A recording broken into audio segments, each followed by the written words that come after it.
So let's dive right in with section 1, website hosting.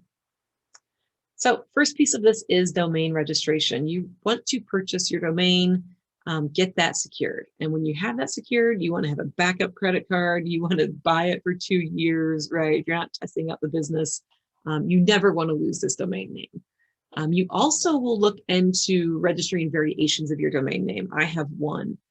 For example, I know there's actually a business out there. It's very similar to mine. I bought it. So that website won't be coming up and interfering with my business like the one we saw in the previous example. That is already out there.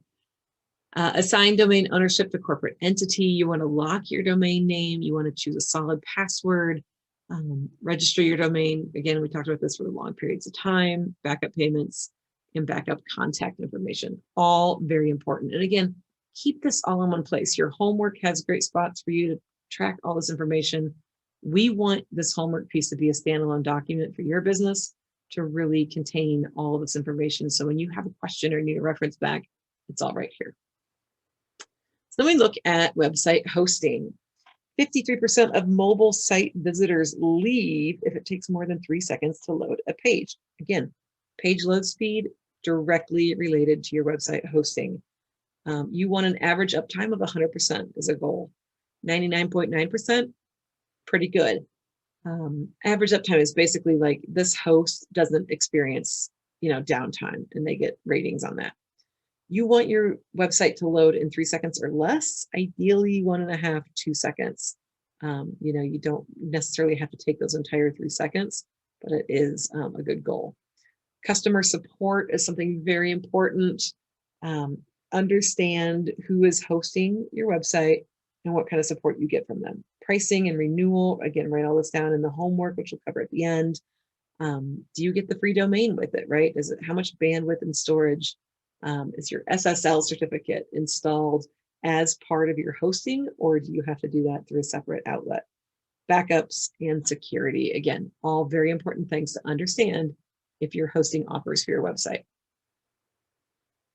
Next, we get the email hosting. Again, this can be hosted on the cloud or again, in-house servers. So you obviously have free email options out there, Gmail, Yahoo. You can get custom domains, 24/7 security features, mailbox storage, sending size limits. All of these things, again, are pieces of information you want to know about your email before you commit to an email host. There are shared web and email hostings, for example, like GoDaddy, InMotion, standalone email options, Option 365, G Suite, and others. Then we get to website security. Your website, I can't say that's enough. Your website must be secure, period. Okay. 30,000 to 50,000 websites get hacked every day. 56% of all internet traffic is automated with hacking tools. Protect sensitive information on your website, right? I only need to secure my website if I accept payments. Myth, myth, myth.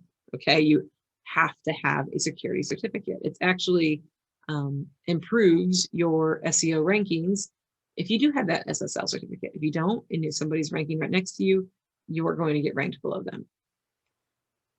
You want to avoid blacklists. So website loses over 95% of its organic traffic. Totally don't want to be there. So again, just parts and pieces of your website security. A lot of people overlook this. Oh, it's included in what, not necessarily. Understand your website security and what you get and what you need. Then we go into maintenance and monitoring.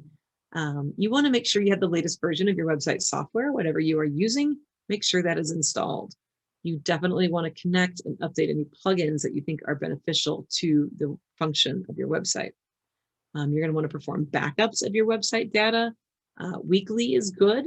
Again, if something got changed and you had to go back and pull it in, if you did weekly backups, that would be helpful. You want to monitor your website for problems and fix immediately. Again, do you have time to do this? Probably not. So who is maintaining, who is monitoring your website to do these sorts of things?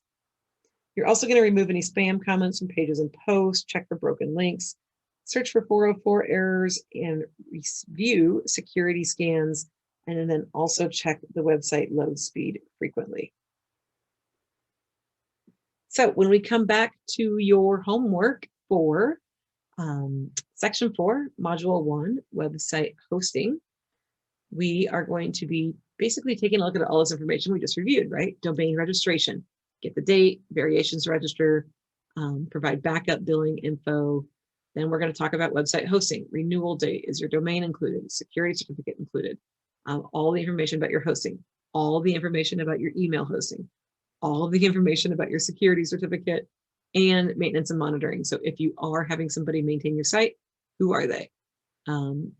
Is anyone monitoring the security of your website? So it's a little different than just monitoring the website and the security, and then who completes your website updates. So that will wrap up section 4, module 1 on website hosting.